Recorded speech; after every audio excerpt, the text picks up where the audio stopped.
Good morning and welcome to this week's Jump discussion. This week, we're going to discuss what's changed the last 12 months, should I say, and what have you learned to adapt in order to survive? And I think it's important that we've got to think about recruitment in that terms, about in the order to survive. And, we normally sort of start a webinar off with lots of stats, but it's very hard to sort of get stats on this sort of thing. So we've now got to sort of think the recruitment market we're very resilient, and we truly enjoy a challenge when clients, process, technology attack our marketplace and think it can kill recruitment off. So we get very good at hitting that challenge square on. Remember, recruitment is now heading towards, one of the top 10 industry sectors that pumps money into the UK economy. And that's 43 billion pounds, to be precise, of, money that we pump into the economy. So we're a very highly thought of sector nowadays.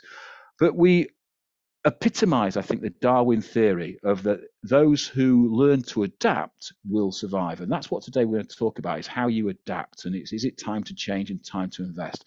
And I say, normally I'd give you some stats, but what we're talking about here, there are no stats as yet. If we go back to 2008, there's stats of what happened and what changed in 2008. But this is about what's shaping recruitment for the future. So the questions that you have to ask yourself is, when the market is hard, as it is at the moment, this is when most innovation happens. So the questions are you resilient with a growth mindset, or are you resilient and fear change? We know that there's types of market, the weak go under. There's those who fear change, they sort of linger and then diminish over a period of time. And then those who have a growth mindset seem to prosper. So today we're going to talk about all of that and how we can sort of learn or take what we've learned over the last 12 months and implement that into our business over the next 2-3 years. So today I'm joined by Dave. PJ's with the client. Heather's taxiing her husband back from the airport as we speak, so she'll be very happy to see him back. So, Dave, let's sort of kick off. It's a great topic. We were just talking about now before we kicked off. It's a great topic to really sort of invest ourselves in today. So, quick question: what's the biggest lesson that you've learned in the last 12 months? And what I think we'll try and do is give different examples of these lessons as we go. So, what's the biggest lesson that you've learned over the last sort of 12, 24 months? I think for me, as a leader, and for all of those on this webinar, I'm assuming are leaders or in leadership positions, it's about being true to yourself and being authentic. In the last 24 months, more so than ever, because expectations of our staff, of our customers, of our industry, if you like, have changed so much that I think the one truism of be yourself, both good and bad, where you don't know the answers, say it, where you may be failing, recognize it and do something about it. But be yourself, be authentic, be true to yourself, let your staff see the real you, because people are searching for that element of trust, that element of purpose, that element of, do I want to stay here? Do I want to work in this industry? Do I want to carry on? And they want to be led by people that they believe in. And we all have success and we all have failings. I think if you try not to be yourself, you try to be what the market wants, you try to be what you think people want. In a turbulent and changing market where everything has changed, and in some cases nothing has changed, I think you're going to fail if you're trying to be something you're not. So what I've learned in the last 24 months is to be yourself. I think it's really interesting, isn't it, when you start to think about that, to be yourself. Because the thing that I thought is that recruitment's sort of really gone full circle. It's, it's genuinely back to being a true people's business, and that's client, candidate, and consultant. And they're welcoming more personal contact with their recruiters, and recruiters are welcoming more personal contact with their management and more development from their management. So I think that comment about, being true to yourself is really important. And I think, the value that we give clients is really important. I think that's the other thing that's really changed to me, is the value that we give clients, and clients now value the service that we give to them. And I think I've never heard so many stories of clients, climbing down after changing suppliers and receiving a poor service because they've tried to cut costs and then going back to their original agency. because they felt that they were getting a far better service, and they're now realizing that paying for that service actually is what they should be doing. So I think, you know, recruiters are starting to build genuine relationships and having opening the doors to having more trusted advisor relationships with clients. And I think, you know, upping their rates, clients seem very happy at upping their rates. Some clients have actually gone to some of my clients and said, look, you need to up your rates. And I think that again is sort of showing that there's a very different sort of current in the marketplace of how people feel about recruiters. And that goes back to your comment there, Dave, about being open, honest, upfront, and being yourself. And I think it's about sort of adding that value to them. I think it's no longer, I think recruitment for a lot of people is always about price, but I think those that are moving forward, it's not about price, it's about service. And I think if we join the things that we've just talked about together, it says that more personal contact that you have with your clients, your candidates, and your consultants, that's about building a true relationship that's based on value, on trust, the more you'll prosper. And I think that transactional recruitment agency sort of is slowing down and being replaced by that talent advisory. And that goes back to your comment about being open and objective with clients and being yourself rather than being that, you know, wide boy 80s recruiter that, you know, we grew up with. You know, so I think there's a lot that we should be proud of that we're changing in recruitment. And I think we should be proud about the services that we provide and the price them accordingly. And I think that's really important, that I think now when you go to client, you're not sort of worried about price. Yes, you've still got the old client dinosaur that's still asking for 10%, 5%, etc. But even some of those clients now are starting to see that they're going to have to increase their value proposition to the recruitment agency to get staff. And I think that to me is some of the biggest change I think that we've seen. But we'll keep coming back to these because I think there's a lot to talk about on those. You know, we've outlined some sort of lessons that we've started to see, that it is about a people's business. It is about being true to yourself, and it's about being true to others around you from there. But do you think some agencies are stuck in the past and afraid to move into an ever-changing world? Well, I think it depends hard on how you define the past. Is the past last week? Is it 3 months ago? Is it 3 years ago, or is it 3 decades ago? Because, you know, 3 years ago, just about, we'd only just discovered that we were under a worldwide pandemic and everything changed. So is the past before then, or is the past the way things have changed? Because I've certainly seen a number of agencies, a number of agency leaders look at their business and say, actually, it's not quite fit for purpose now. The way things have changed since the pandemic, for example, we need to change our business. So they're looking at the past as 2020, 2021. Some agency leaders who grew up in the 80s, maybe a bit like me, for example, or UH, you know, who were selling in the 80s, are looking at the past and thinking the past is when we were placing contractors or permanent members of staff. But I think recruitment has evolved. It's become a much more professional service that we can, as you just said, we can be very proud of. So I think one thing that is constant is that it is always changing. So for me, the past could be as little as 6-10 weeks ago.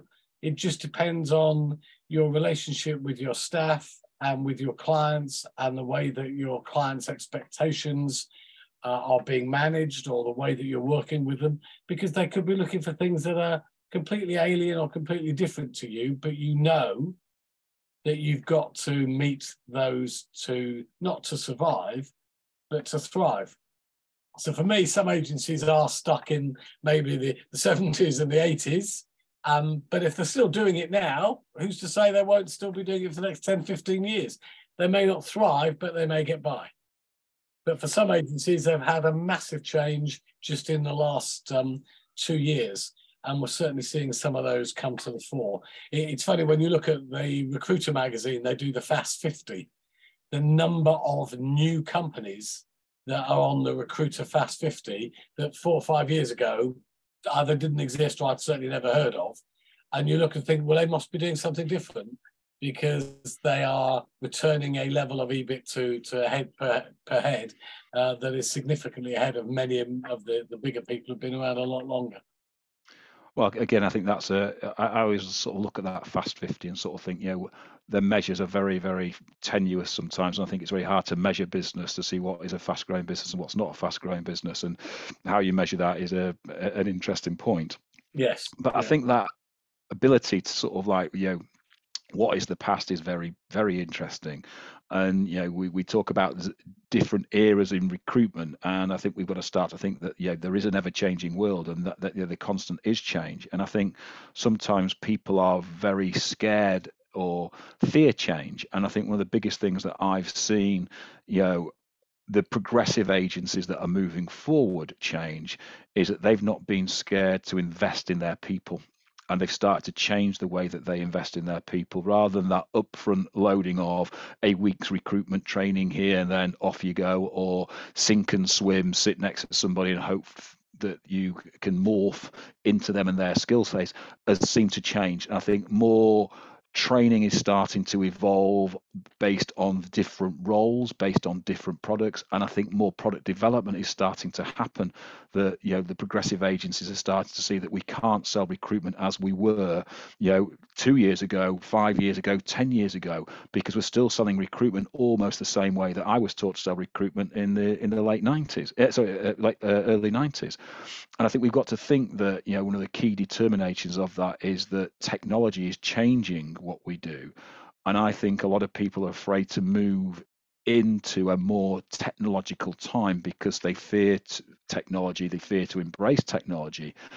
And it's interesting when I hear people talk about technologies coming, this is going to take away people's jobs. I think from a recruitment point of view that if someone said this bit of tech is going to replace the human element of recruitment, then I'd applaud that, where others scoff. And I think it's replacing the mundane human element. But then it's about taking the human that was doing that and reskilling that person to become more client or more candidate facing, so we can get more out of that person. And I think, tech is an enabler of services, so we should let it enable our people and train our people to do what recruitment was originally all about, and that was a people-to-people contact. It was people-to-people conversation.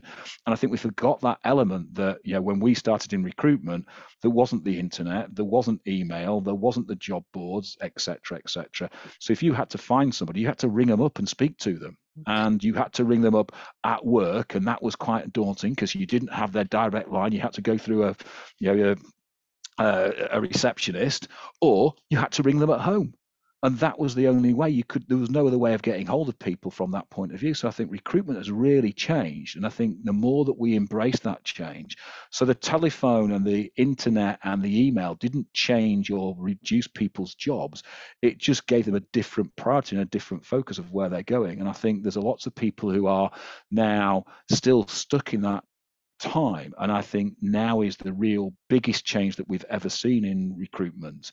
And if people don't embrace that change, then I think they will start to get left behind. And Annette's saying, those were the days, and those were the days. I loved those days because it was all about the human contact. It was all about the human element, and it wasn't about that. But I think now that we can have technology to change some of the mundane human element processes, like searching, giving you a really good candidate list, etc., etc., etc., so we can spend more time actually speaking to our marketplace. And I do think when I go into most recruitment agencies and I look around, I spend a day sat there, I can always point out who's the biggest biller in the marketplace, because they're the ones that are on the phone engaging with their marketplace, not the ones that are keyboard warring and tapping out on everywhere. So I think it's about moving into that marketplace. So we've seen significant change, Dave. Obviously, we've seen, if Paul was here, we'd talk about going from slate to paper, just because Paul's not here, but post, fax, email, the internet, .com boom, etc. Paul's doing some work on his abacus, I know. Still dropping his pebbles across the stones.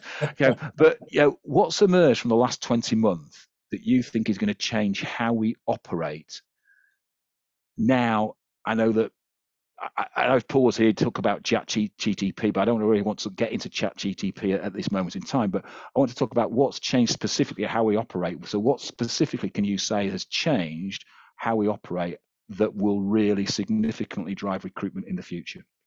I think the way that I see it among the customers, the clients that I work with, is that they are engaging in a lot more contractual long-term relationships with their clients. So that isn't about tech. That isn't about more candidates. That isn't about trying to find more needles in a haystack. It's literally looking at the customers that you're working with or the ones that you want to work with.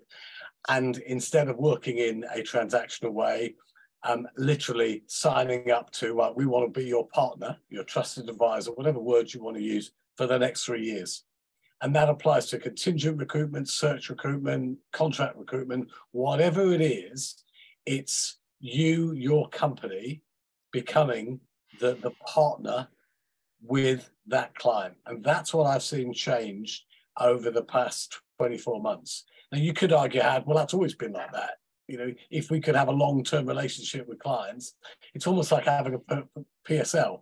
Remember the days where everybody used to want to get on the PSL and then fingers crossed, you hope that it would result in work, you know, but the idea was to try and get on it in the first place.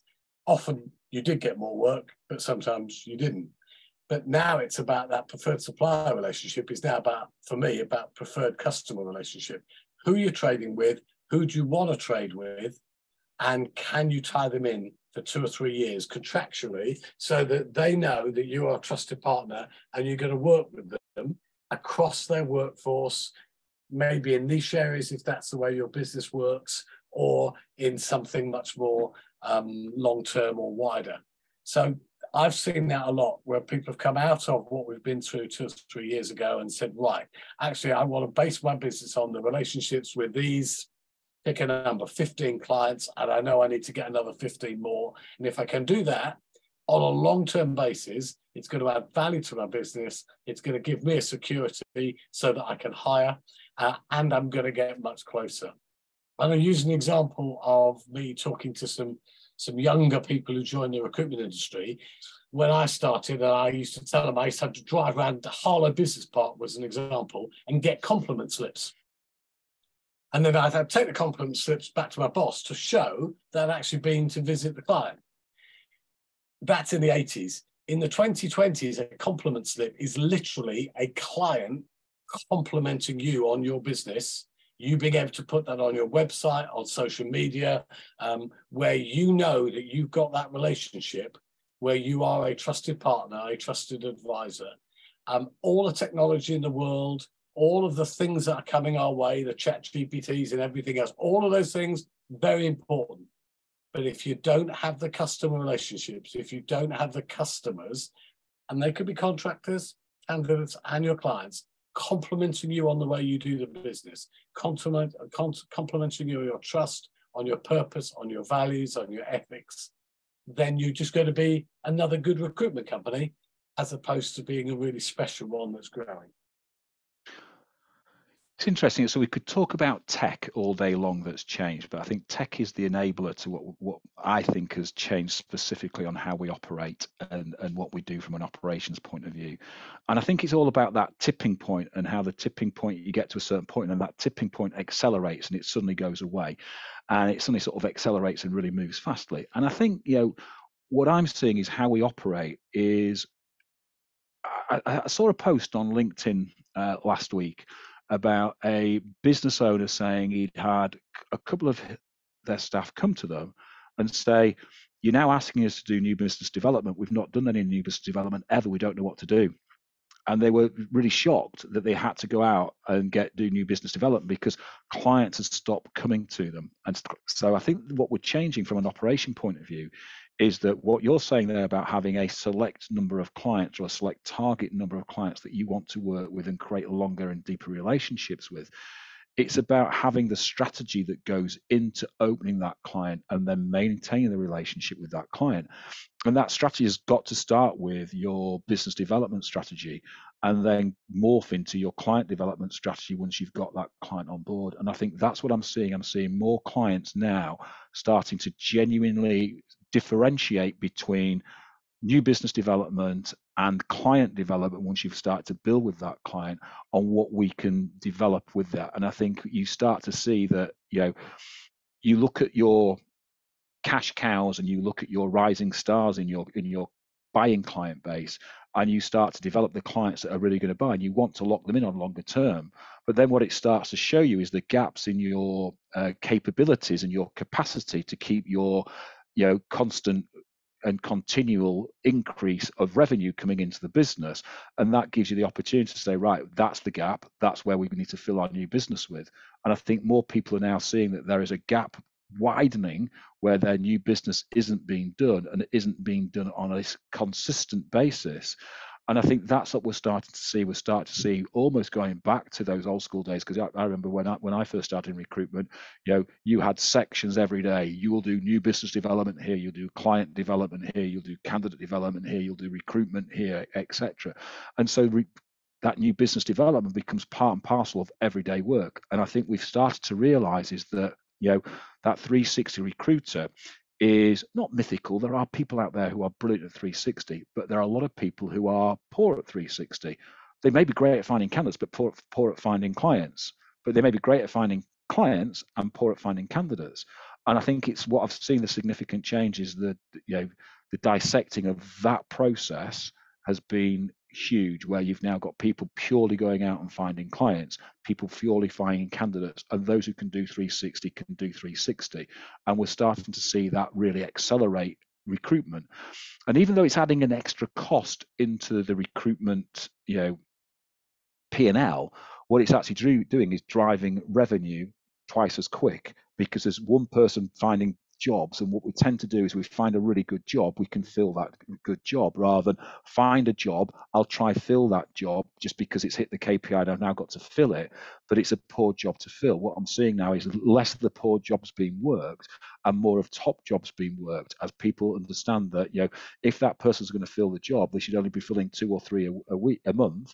But if they can fill 4 or 5 a month because there's more jobs like that being filled in, we can use our candidates more and more. And I think that's what we're seeing from an operation point of view, is that we are slowly removing the poor clients that don't really value recruitment, and we're gaining long-term relationships with our clients that means that we can recruit in a better way.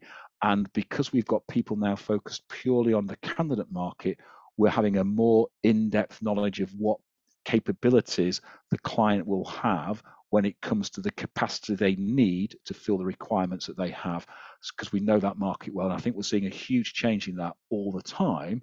And I think that's the bit that I think over the last 24 months has hugely changed, that it's a new business market and a client candidate marketplace.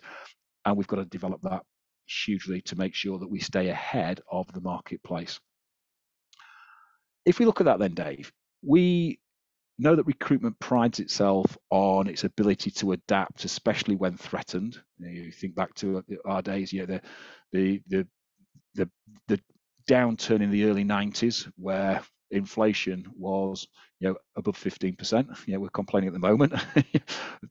Unemployment was 5 million plus. So we're in a very different stages where we were then. We then had the dot-com boom, the millennium bug, which was all the death of recruitment. In-house is coming in, that's the death of recruitment, etc.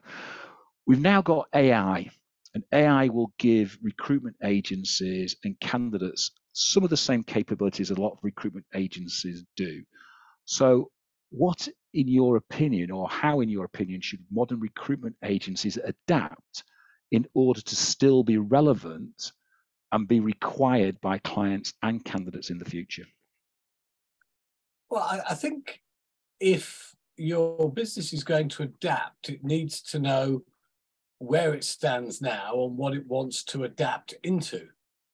Because the bottom line hasn't changed in the 40 years, not quite 40 years, but I've been involved in recruitment. And the bottom line is, have you got the relationship with your client? Have you got the relationship with your candidate or your contractor? And can you broker that relationship? Either on an individual basis, on a teams basis, on a workforce management basis, whatever service that your company supplies. That hasn't changed. The ways of doing it, the enablers about doing it, that has changed, clearly. But the relationship side hasn't changed. So my question would be, have you had an opportunity to sit down with, for example, your top 10 clients find out what is going on in their business, because they will talk to you about that, and look at the way that their business is going in the next 4 or 5 years. And what is the people strategy? What is the talent strategy? What is the workforce strategy to enable them to get there? If you know the answers to those questions, you can then justifiably begin to think about how you adapt. If you need to adapt, how you can adapt your company. Because if your clients are going on those sort of journeys and you can go with them, providing them with the services or the people or the talent management, whatever phrase you want to use, then you're going to have success in the next 3 to 5 years, because you're aligned to the way that your companies are, the companies that you supply are going. So for me, it's just about that understanding about, well, adapt into what? Adapt from where to where? I think you've got to understand that. And to understand that, you've got to understand what's happening in your client base. And of course, as a leader, keep yourself as educated to workforce and people trends as you can. Be on top of them, understand them, learn them. Some of them will apply, some of them won't. But just make sure you know that. I think it's interesting, isn't it? Because I've talked to quite a lot of my clients about, when they say I've got a really good. I mean, in fact, we were at a client, weren't we, a couple of months ago, and we talked about their biggest client. We talked about a trusted relationship with their top 3 clients. Yeah. And we asked which client invites them in when they do their annual planning for the year of headcount. And none of them invited them in. And so we said, well, how can you have a really trusted relationship if they don't even invite you in when they're planning their recruitment for the next 12 months, even though you know what trends they have every year because you supplied them for X number of years? They're still not getting you, allowing you into the inner circle. And I think what you're talking about then is understanding what that, workforce demand is and what the requirements are from that company. And I think then what the smart recruiters have started to do is they've started to review their processes and worked out which of their processes are labor intensive and which are not. And once you can start to work out which your processes are labor intensive and which you're not, you can then start to engage with your tech partners to find solutions to those issues. And so, yes, I think AI is going to start to come in, and it's started to show its capabilities already, and the smart agencies have started to harness those capabilities to increase their capacity of their people. And I think in recruitment, in the main, is a random process. If you think, it's a lot of random processes coupled together, and these processes need to become more specific, more methodical, and more consistent to enable humans not to cut corners, because I think recruiters are great at cutting corners and finding quicker, faster ways of doing things, which might not be the best way. So they cut a lot of corners out. So I was talking to another client the other day about, building a brand new desk. And I said, well, how often are you speaking to your candidates and lead generating off your candidates? Oh, we never lead generate off our candidates. We never ask for references. We never ask where they've been working in the past. I'm going, so how do you build your marketplace? And it's those type of things that we're good at cutting corners, where we think that this is a mundane process, but we could get tech to do quite a lot of those mundane things. So I think the issue is that, humans like new shiny things, but we never actually work out how we fit those things together. And I think what we're going to start to see when we start to see new technology coming into the recruitment marketplace, and we started to things that will change the recruitment marketplace and what people are worried about threatening the marketplace.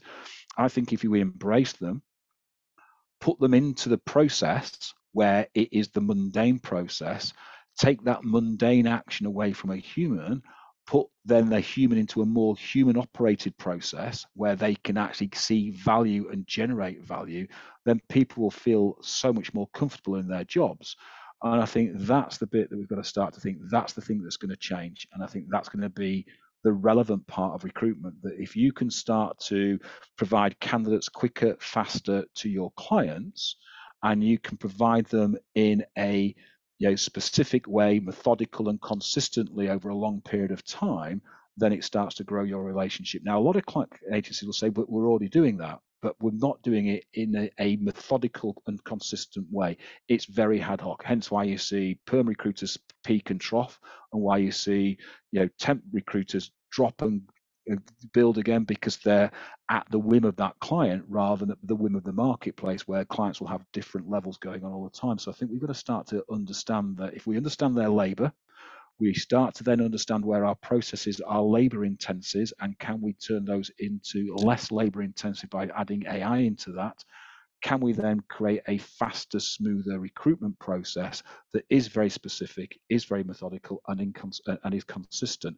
And one thing I always say about the word methodical doesn't mean slow. Methodical means it has a process and you follow that process methodically, whether it is fast or slow. You could say Usain Bolt had a very methodical running style, but it was a very, very quick running style from there. So I think that's the bit is, to me, is the thing that's going to sort of change when AI comes into it. But we need still to be relevant and required, because clients can start to do quite a lot of those things by themselves.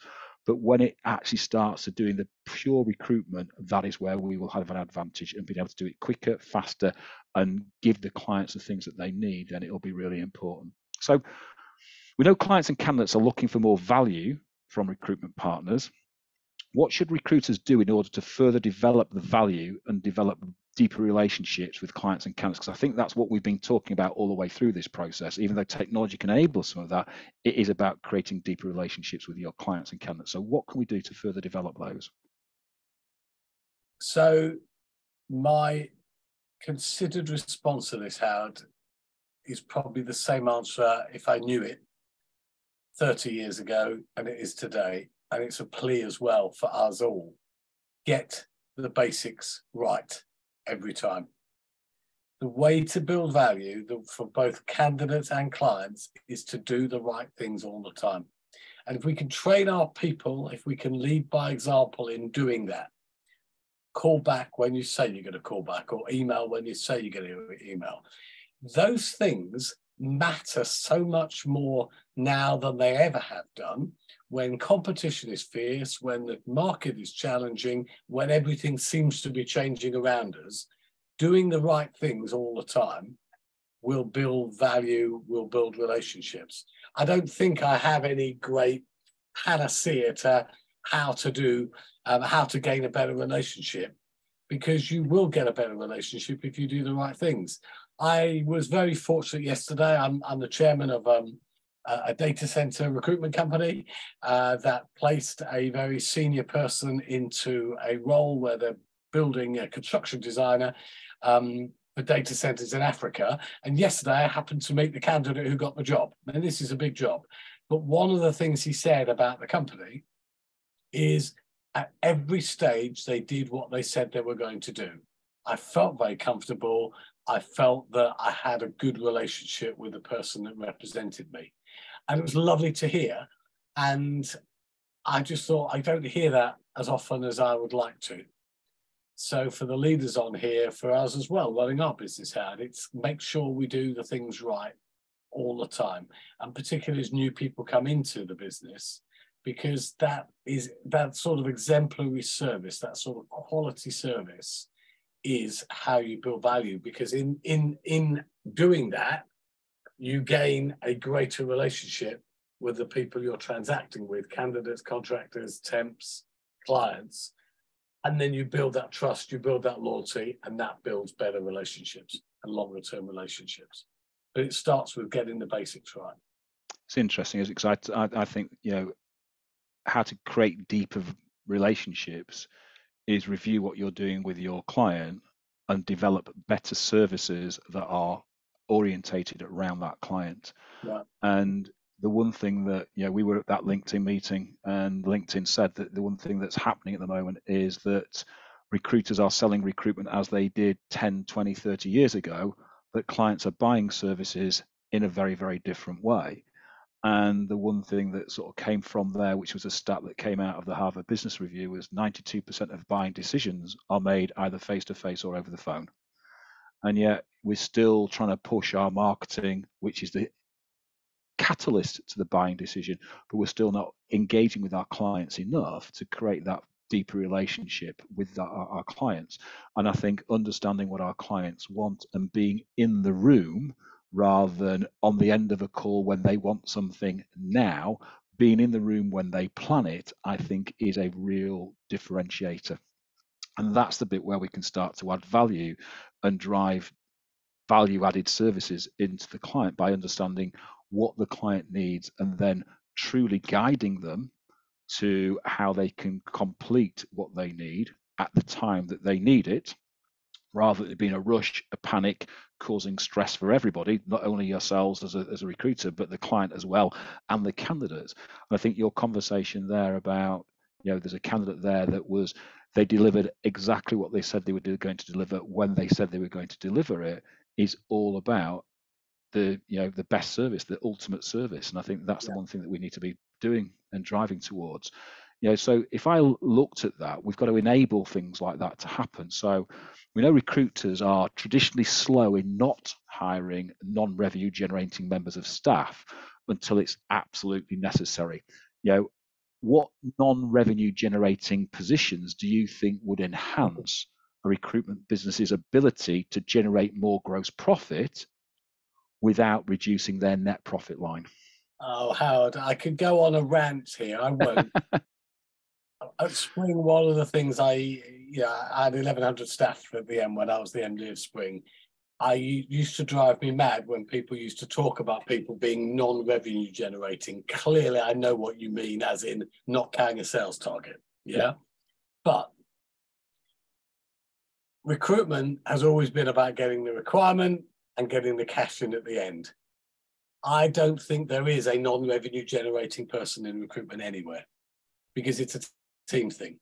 You don't do it on your own. Nobody can do it on their own unless you are that one person that does everything. And there are plenty of small recruitment companies that are one-person recruitment companies.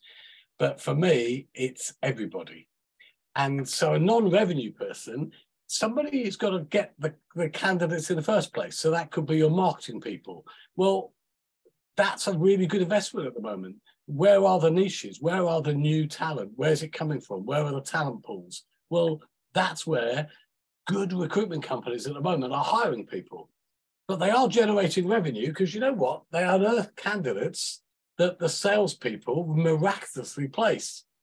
And then once they've placed them, somebody else, God forbid it's the salespeople in most places, but somebody else will then go and try and get the cash in, because the purchase order number is wrong if they're using that, or the MSP that they're using has decided they want to use numbers, not names. So it's the old phrase, back office people, the support services people have got to get the money in. So wherever you can shorten that timeline between getting the candidate and getting the cash in at the end, any of those areas, for me, they are still revenue generating in a slightly different way, obviously. But that's where I would hire. And today, a lot of it is in a talent scarce market, is where are the people? So is the marketing you're doing, if you class that as marketing, can you see a return on that by the fact that you're measuring where the candidates are coming from, where your team are placing them? And when you're running a 5-person business, often it's one person doing 3 or 4 of those roles. You don't have the luxury of having a team of people like we had back in the day. So make sure that they're being measured appropriately. And for me, big passion of mine, make sure they're being rewarded appropriately, because they're the ones you really want to keep. So I love that comment. It's because to me, it's all about the whole business. It's about the whole team. And that was the one thing that, I was really argumentative about at places like Adecco and other places that I was worked until I opened my own business, and then I did something slightly different. Was it was all about the salespeople winning the incentives and very few of the back office. And I said, when I opened my own business, if we hit the incentive, the whole business goes. And obviously, as the bigger it gets bigger, it comes a little bit harder.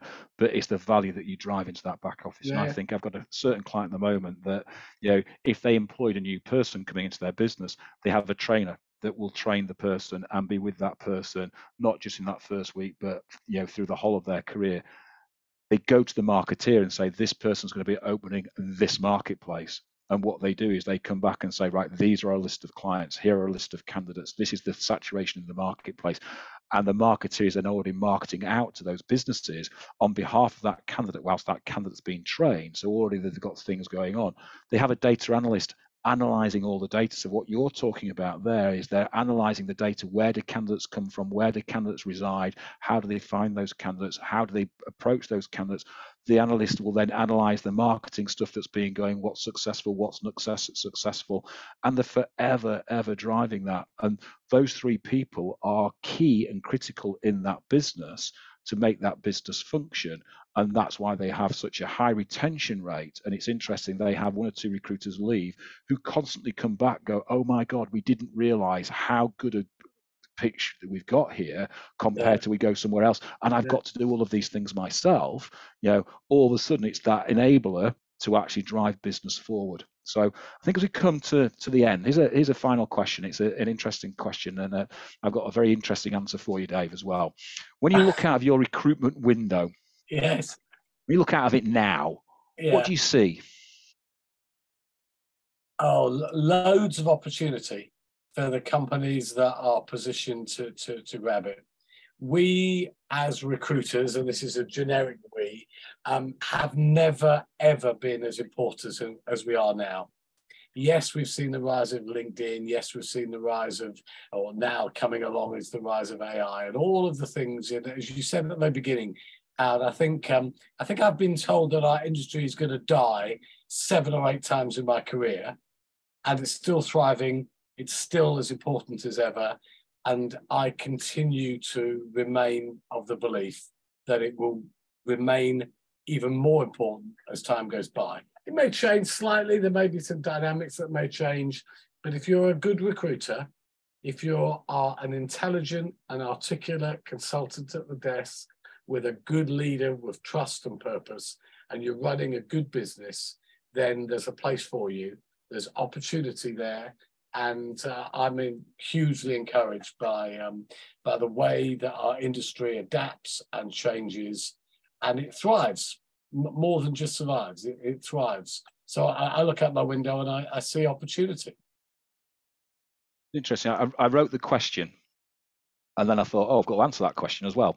So, so I wrote the question. I thought, right, how do I look at this? And what is my answer then? You need. Yeah, what is my answer? And I thought, I look out the window. I can't just say, conker trees is what I see when I look out of my window. It's not the right answer. But you're right. I saw lots and lots of opportunity. And as I was sort of racking my brain and thinking, well, how can I do this? I remembered something that I had taken from LinkedIn. It was a LinkedIn report written back in 2019, and I saved it for a specific reason, because the LinkedIn report was on what would recruitment look like in 2025, and it gave 7 predictions. Now, what we've got to remember, in 2019, the pandemic was just a little twinkle in the craters of the pandemic eye, and hasn't happened. But I went back and read the actual article, and it was very, very, very profound. So here are the 7 things that the article said. Okay. I'm writing them down. Yeah, write them down. Recruitment will become more important to clients. Between 2016 and 2019, there was a 63% increase in demand from clients. And that trend has continued, and only continued even more since then. But 2, have you changed your hiring plan? And what they were talking about, that clients are constantly changing their hiring plan, but recruiters aren't. So they were talking about changing your plan and changing your people's needs and recruitment technology to keep up with the hiring and what's going on within the marketplace. And we're seeing that more often. We're talking more about what we do in the marketplace with them. Number 3, the recruiters will bring a business strategy to hiring and their clients and will help them execute that plan. And I think a lot of recruitment agencies are now being engaged more and more with clients to help develop a better hiring strategy, to create a better retention strategy. Number 4, tracking recruitment activity to enable to calculate the business impact will be critical. And the metrics that they were talking about were, 1, the quality of hire. So it's interesting, how many of you agencies out there that we're talking to on here, do you measure the quality of hire that your clients get? Number 2, the sourcing channel effectiveness, so how quickly did you get your candidates through the sourcing channel, etc., and 3, the time to hire. And all of those 3 things now are really critical if we start to talk to clients. It was interesting, I had a client again last week, we were talking about their processes of being contingent, exclusive and retained. And I said, how often do you tell your clients that you fill 94% of your retained jobs, but you only fill 62% of your contingent jobs? And said, we don't tell them that. I said, well, that is the quality of hire. That is the effectiveness of your sourcing channel. And let's look at the time. And we found that the actual contingency took more time than retained. The time to hire was so much quicker. What will that do? So those things were there. Number 5 was an obvious one that I expected anyway. Better tools and technology will boost recruitment teams' performance. And here they specifically talked about better tools and tech, making it more flexible from a working point of view, but they also talked about more training and more development to create more opportunities for the recruiters within that business. So it's about better tools will boost team performance, and part of those tools was the training from there.